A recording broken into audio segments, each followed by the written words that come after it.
mootummaan naannoo Oromiyaa karoora hojii barabaraan qabatee hojimaata isaa eegee raawwii isaa gamaagamaatti deemaa jira. Bara 2018 hojiiwwan ergama gurguddaa sadi irratti bu'uureffaman karoorfamanii hojiitti galamee caasan keenya oliidhaa hanga gadiitti hawaasa karaa hirmaachiseen hojii jajjabaa hojjechaa turee jira. Ergamoonni sadan mootummaa naannoo Oromiyaatiin bocamanii hojiitti hiikamaa jiran keessaa inni jalqabaa hiyyummaa injifachuudha. Hojii hiyyummaa injifachuu keessatti hawaasni keenya jiruuf jireenyi isaa akka jijjiiramu gadadoo keessaa akka ba'uu fi hawaatan gara imala badhaadhinaatti akka ce'uu danda'u hojjechuun akka nurra jiraatu kallattiin kaa'amee ergamni guddaan bocamee hojjetamaa turee jira. Ergamni inni lammaffaa dofummaa injifachuudha. Ummata qaroome, ummata barnootaaf teeknooloojiidhaan gahoome horachuudhaaf ergama guddaa kaayatee gama kanaanis sochii bal'aa taasisaa turee jira. Ergamni inni sadaffaan sirna ijaaruudha. Hojiiwwan misoomaa fi bulchiinsa gaarii akkasumas hojiiwwan sirnaa hojjennu keessatti sirna ijaaruudhaan lafa qabsiisuun barbaachisaa akka ta'e ergamni kaa'amee hojjetamaa turee jira. Ergamoota kana raawwachuudhaaf kilaasteroota hundaa'an keessaa kilaasterri hawaasummaa kilaastera tokko. Kilaasterri hawaasummaa ergamoota kana galmaan ga'uudhaaf galmoota gurguddaa lama qabateeti hojjechaa kan ture. Galmi inni jalqabaa hammayyummaadha. Galmi inni lammaffaa dorgommummaadha. Isa kana keessatti seektaroonni galmoota kana milkeessuu danda'an hedduu ijaaramanii sochiin irratti taasifamaa turee jira. Kana keessaa seektarri dursa dhufu seektara barnootaati. Seektarri barnootaa bara kana hojiiwwan milkaa'ina qabu hedduu gama tokkoon bajeta mootummaatiin gama biraatiin hirmaannaa ummataatiin hojii babal'aa hojjechaa turee jira. Akka waliigalaatti yoo ilaallu bara 2018 keessatti barattoota miiliyoona 12.4 idileedhaan barnoota galanii akka baratan carraan bal'aan uumamee jira. Barattoonni kun yeroo isaanii guutuu kaarikulamii guutuu sagantaa barnootaaf bahe guutuu akka hordofuu danda'an sirna deeggarsaaf hordoffiin cimaan taasifamaa turee jira. Kana qofaa miti barnoota ga'umsa qabu kennuudhaaf leenjiin barsiisotaa bal'inaan kennamaa turee jira. Leenjiin hooggantoota manneen barnootaa bal'inaan kennamaa turee jira. Mootummaan naannoo Oromiyaa cabiinsa barnootaa yeroo dheeraa ture dakarraa ka'ee sirreessuudhaaf ga'umsa barnootaa qulqullina barnootaa fiduudhaaf hojii bal'aa hojjechaa turee jira. Bara 2018 keessatti milkaa'inaan guddaan galmaa'ee jira. Gama hawaasaatiinis yoo ilaallu rakkoo barnootaa keenya bu'uurarraa hiikuudhaaf manneen barnoota bu'uura boruu bara kana qofa 2,962 hirmaannaa hawaasa keenyaatiin ijaarree tajaajilaaf banaa goonee jirra. Kuni daa'imman umrii ganamaatiin barnootaan akka wal baran barnoota wajjin akka walitti madaqan gochuudhaaf carraa guddaa uumee jira. Kana qofaa miti inisheetiivoota yookaan tarkaanfilee haaraa barnoota keenya keessatti ga'umsa uumuu danda'an hedduu hojjechuun danda'amee jira jechuudha. Manneen barnoota sadarkaa tokkoffaa lakkoofsaan hedduu ta'an hirmaannaa hawaasaatiin hojjetamanii tajaajila barnootaatiif oolanii jiru. Kuni dhaqqabummaa fi ga'umsa barnootaa sirreessuu keessatti qooda guddaa kan gumaachuudha. Kanarra darbee barnootaaf teeknooloojiidhaan walitti hidhuudhaaf keessattuu teeknooloojiidhaan hojii barnootaa cimsuudhaaf hojiin indastiriyaal irratti hojjetamu diijitaal paarkii irratti hojjetamu hojii guddaadha jedhanii fudhachuun hin danda'ama. Bara kana kanaan dura hanqina jiru sirreessinee diijitaal paarkii keenya teeknooloojiidhaan iddoo barattoonni sirriitti irraa hubachuu danda'an parsantii 70 dhaqqabsiifnee jirra. Kuni cimina guddaadha.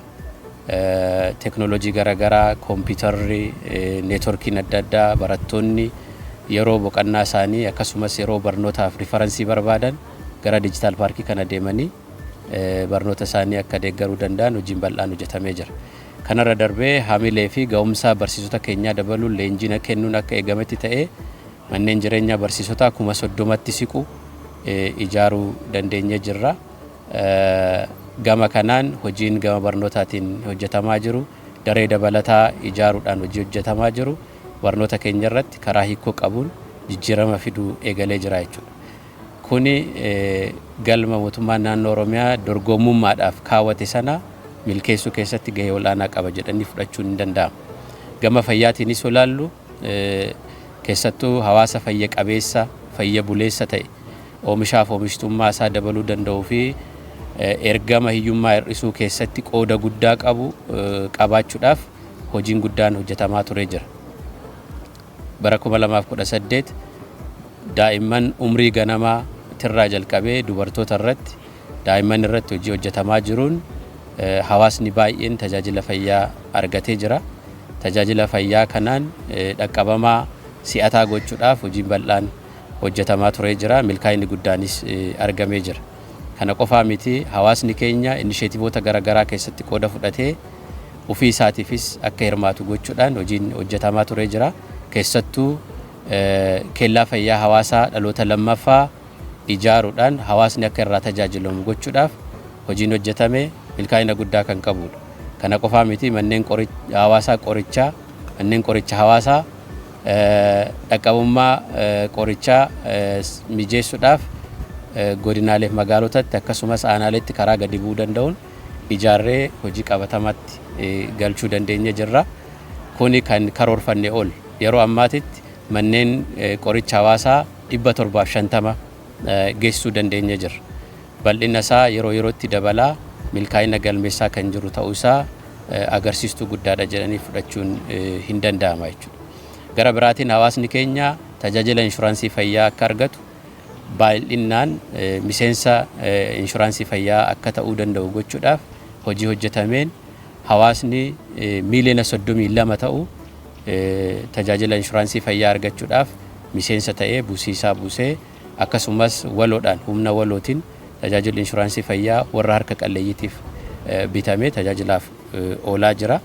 Kuni karoora 2018 qabanne keessatti milkaa'inoota gurguddaadha jedhanii fudhachuun hin danda'amu. Akka waliigalaatti hawaasa fayya buleessa ta'e ijaaruu keessatti hojii hojjechaa jirruun milkaa'inoonni kun yoo ibsaman illee ammas quufiinsi hawaasa keenyaa kenna tajaajila wajjin rakkooleen jiran baroota itti aanan keessatti xiyyeeffannaa guddaa kenninee kan irratti hojjennu akka ta'e gabaabinaan kaasuudhaaf. Sadaffaa kilaastara hawaasummaa keessatti kan hojjetamu dhimma dubartootaaf daa'immanii wajjin wal qabatee hojii bal'aatu hojjetamaa ture. Keessattuu dubartoonni keenya gurmii garaagaraa keessatti akka hammataman hojii misoomaa keessatti qooda fudhannaan isaanii akka gabbachuu danda'u dhawaatan immoo fayyadamummaan dinagdee isaaniis akka ol ka'aa deemu gochuudhaaf hojiin gamtaa maatii dubartootaa ijaaruu akkasumas ijaaramoota dubartootaa hedduminaan jiran cimsuu waloodhaan hojiin hojjetamaa ture hojii guddaadha jedhanii fudhachuun hin danda'ama. Kana keessatti barmantaalee miidhaa dubartoota irra geessan hir'isuudhaaf hojii hojjetameenis fooyya'insi guddaan dhufee jira. Kanaan waliin inisheetiivii akka mootummaa naannoo Oromiyaatitti mana harka qalleeyyii dubartootaa ijaaruudhaaf mana harka qalleeyyii maatii ijaaruudhaaf hojii hojjetameen bu'aan guddaan argamee jira. Dubartoonni haawwan keenya lakkoofsi isaanii hedduu ta'ee mana jireenyaa isaanii suphuufiin haaraa ijaaruufiin hojii hojjetameen bu'aan guddaan argamee jira. Gama kanaan jijjiiramni jira jechuudha. Kanarra darbee dargaggoota irratti hojii hojjetameen dargaggoonni hojii humna misoomaa guddaa akka isaan ta'an humna nageenyaa guddaa akka isaan ta'an gochuudhaaf dargaggoota wajjin marii idileedhaan geggeessuu leenjii hubannoo garaagaraa kennuudhaan hojiiwwan hojjetaman dargaggoonni keenya baay'inaan humna misoomaa akka ta'an humna nageenyaa akka ta'an dandeessisuu haala mijeessee jira. Kanarratti hojiin bara kana hojjenne gaariidha jedhanii fudhachuun hin danda'amu. Sochii dargaggoota hubannoo uumuu irratti dabalataan immoo ispoortiidhaanis deeggaruudha. Dargaggoonni qaamni isaanii sammuun isaanii ga'oomaa akka ta'u humna misoomaa guddaa akka ta'uu danda'an gochuudhaaf sochiilee ispoortii hirmaachisuu Dakarraa jalqabee hanga naannoo keenyaatti isarra darbee hanga dorgommii federaalaa keessatti qooda fudhannaan isaanii akka gabbatuu danda'u taasisuudhaaf hojiin bal'aan hojjetamaa ture jira. Bu'aanis argamee jira jechuudha. Kun eedaamaan innaa ilaalamu galmoota hammayyummaa fi dorgomummaa qabanne sana milkeessuu keessatti qoonni inni qabu olaanaadha jedhanii fudhachuun hin danda'amu. Gara biraatiin kilaastara hawaasummaa keessatti mootummaan naannoo Oromiyaa xiyyeeffannaa guddaa kennee kan irratti hojjechaa ture aadaadha. Aadaan seenaan uummata kanaa akka dagaagu, akka cimu, duudhaan isaa safuun isaa akka jabaatu gochuudhaaf seektarri aadaaf turizimii ijaaramee hojii bal'aa karooraan deeggarame 2018 keessatti hojjechaa ture jira. Gama kanaan ardaaleen jilaa kanaan dura hawaasni keenya irratti tajaajilamaa ture. Duudhaa isaa, seenaa isaa, aadaa isaa irratti geggeessaa ture. Bakkatti akka deebi'an ayyaanonni gurguddaan hawaasa keenya, eenyummaa hawaasa keenyaa calaqqisiisuu danda'an kanneen akka ayyaana Irreechaa, walharkaa fuudhiinsa Baallii, walharkaa fuudhiinsa Alangee, akkasumas ayyaanonni Goobee, Shinooyyee kalleessa sirnaa fi duudhaa uummata keenyaa keessa sirna gadaa wajjin wal qabatanii jiran bakkatti akka deebi'uu danda'an gochuudhaaf hojiin bal'aan hojjetamee jira jechuudha. Gama kanaan hawaasa dammaqaa eenyummaan isaa ol ka'ee mul'atu, eenyummaa isaa ganamaatti deebi'uu fi isa itti fufiinsaan dhalootatti dabarsuu danda'u uumuudhaaf hojiin bal'aan hojjetamee jira. Kana qofaa miti duudhaa keenya kan ganamaatti deebi'uudhaaf carraaqqii godhameen manneen murtii aadaa sadarkaa Dakarraa jalqabanii ijaaramanii hawaasni keenya haqa isaa waloodhaan akka argatu, humna walootiin akka argachuu danda'u gochuudhaaf yaaliin bal'aan taasifamee jira.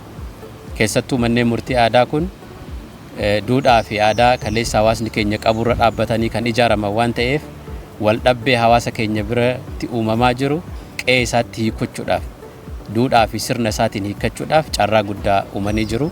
Kana qofaa miti qisaasama qabeenyaa hawaasni gara mana murtii aadaa irraa manneen murtii idileetti ennaa deemu geejjibaan sababa adda addaatiin baasu hir'isuu danda'anii jiru. Manneen murtii aadaa kun hiikkoon isaan dinagdee irratti taphatan guddaadha jechuun hin danda'amu. Kana qofaa miti hawaasni keenya yeroo isaa wal falmiidhaaf dabarsu yeroo gabaabaa keessatti komii isaa dhiyeeffatee wal amanee kan haqa qabu haqa argatee yeroo hafe immoo misoomaaf akka oolchuu danda'u carraan uumamee jira. Kuni hojii guddaa hawaasni keenya irraa fayyadame jedhanii fudhachuun hin danda'ama jechuudha. Yeroo ammaatitti manneen murtii aadaa sadarkaa gadiitti ijaaraman sadarkaa manneen murtii idileetii olitti galmeewwan adda addaa, komiiwwan adda addaa fuudhanii wal falmiiwwan hawaasa gidduutti jiru, komii hawaasa gidduutti jiru fuudhanii furmaata kennuu danda'anii jiru. Isaa ol kan darbe immootu sadarkaadhaan ol dabarfannaadhaan ilaalaa furmaata kennaa jiru. Kuni duudhaa ganamaatti deebi'uu keenyaan inisheetiivii guddaa bocamee hawaasni keenya keessatti qooda fudhate ta'uu isaatiin jijjiirama guddaa dhufe akka ta'e laaluun hin danda'ama jechuudha. Gama biraatiin hawwata turizimii irratti hojii hojjetamedha. Hiyyummaa hir'isuu keessatti seektarri guddaan xiyyeeffannaan guddaan kennamee fi akka biyyaattis akka naannoo keenyattis qabatame tokko turizimiidha. Seektarri turizimii yookaan qabeenyi turizimii qabeenya yeroo dheeraadhaaf naannoo keenya keessa jiru, biyya keenya keessa jiru karuu kan ittiin tajaajilamin kan dagatame ture.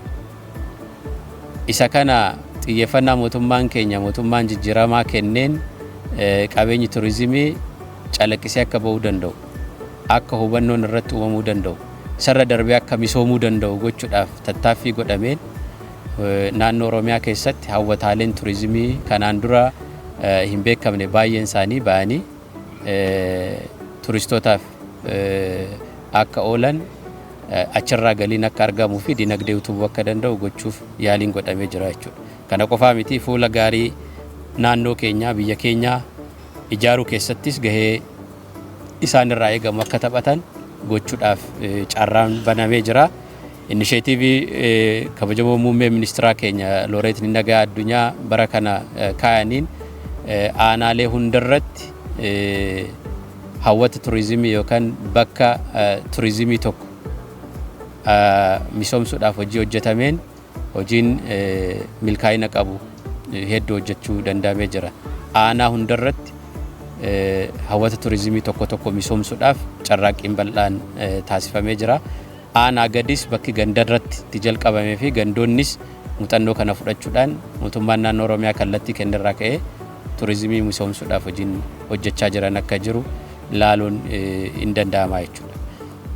Kanarra kan darbee akka waliigalaatti yoo ilaalamu karoora 2018 keessatti hojii bara kana hojjenneen irra caalaasaa milkaa'inaan kan xumurame, muuxannoon guddaanis kan keessatti argame, galmoota kilaastara hawaasummaatiif kaa'ame hammayyummaa fi dorgommummaas milkeessuudhaaf daandii dheeraa kan itti deemne akka ta'e fudhachuun hin danda'ama. Kana keessatti garuu milkaa'inoonni jiran akka eegamanitti ta'ee sadarkaa barbaadamutti deemu irratti harkifannaan bakka jirutti gama kanaan sirriitti adda bahee ilaalame muuxannoon gama lamaaninu milkaa'ina irraayis ta'ee hanqina irraa muuxannoon fudhatamee bara 2019 keessatti karoora of danda'uutiin hojiin barnoota irratti hojjennu caalmatti cimee akka deemuu danda'u.